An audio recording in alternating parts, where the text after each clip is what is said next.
Hello everyone, welcome to grow plant series. ఈరోజు వీడియోలో మనము జీజీ ప్లాంట్ గురించి తెలుసుకుందాం. దీని సైంటిఫిక్ నేమ్ వచ్చేసి జమికాలియా జామిఫోలియా. సో దీని షార్ట్కట్లో మనం జీజీ ప్లాంట్ అని పిలుస్తాము. ఇది మంచి ఎయిర్ ప్యూరిఫైయర్ ప్లాంట్ అండి. అండ్ ఇది మన ఇంట్లో ప్రతి ఒక్కరి ఇంట్లో ఇది ఒక్క ప్లాంట్ ఉంటే చాలు. మన రూమ్ కానివ్వండి, మనం పెట్టుకున్న హాల్లో ఒక కార్నర్లో పెట్టుకుంటే చాలా బాగా ఒక గ్రీన్ ప్లాంట్ని యాడ్ చేస్తే ఎంత ఎలిగెంట్గా ఉంటుందో అంత బాగుంటుంది అనమాట. ఇది పొడవుగా ఉంటుంది కదా, దీని ఆకులు కానివ్వండి, గ్లాజీ ఆకులు, మంచి అట్రాక్టివ్ పీస్ అనమాట ఈ ప్లాంట్.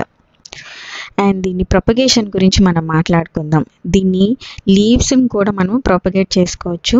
మీరు చూసారు కదా, సో జస్ట్ మన లీవ్స్ని తీసేసి మనం మట్టిలో గుచ్చేసామనుకోండి, దానికి ఈజీగా రూట్స్ అనేవి వచ్చేస్తాయి.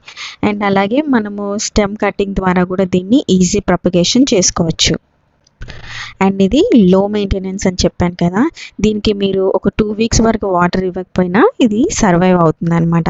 ఎందుకంటే ఇది రైజోమ్స్ అని దీని కింద బంగాళదుంపల్లాగా కొన్ని రౌండ్గా ఉంటాయి అనమాట, దాన్ని రైజోమ్స్ అంటారు. అది ఏంటంటే వాటర్ని స్టోర్ చేసుకుంటుంది, మొక్కకి కావాల్సినప్పుడు వాటర్ని అది అందజేస్తుంది అనమాట. సో మనం హెవీగా అస్తమాలు మనం వాటర్ వేసేసామనుకోండి, ప్లాంట్ అనేది చచ్చిపోతుంది, కింద రూట్ రాట్ అనేది స్టార్ట్ అవుతుంది అనమాట. ఏదైతే రైజోమ్స్ అన్నానో అది కుళ్ళిపోవడం స్టార్ట్ అవుతుంది.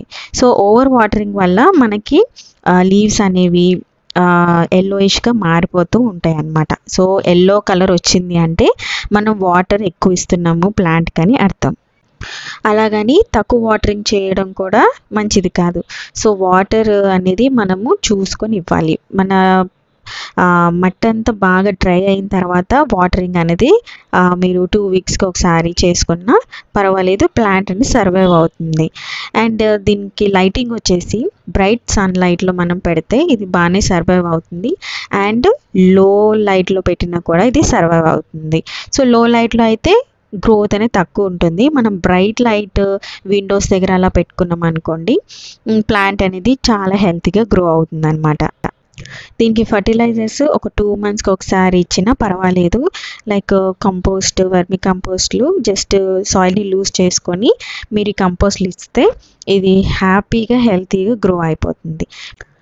సో ఇది NASA certified air purifier plant అనమాట. సో చాలా మంచి ప్లాంట్, ఈజీ మెయింటెనెన్స్. మొక్కలు ఎక్కువగా తెలియని వాళ్ళు కానివ్వండి, అంటే దాన్ని పెంచడం తెలియని వాళ్ళు కూడా దీన్ని ఈజీగా పెంచేయచ్చు, ఈజీగా దీన్ని మెయింటైన్ చేసేయచ్చు. సో ఇదండి జీజీ ప్లాంట్ యొక్క విశేషాలు. హోప్ మీ అందరికీ వీడియో నచ్చింది అనుకుంటున్నాను, యూస్ఫుల్ అయింది అనుకుంటున్నాను. మళ్ళీ ఇంకొక వీడియోలో మిమ్మల్ని అందరినీ కలుస్తాను. Happy gardening.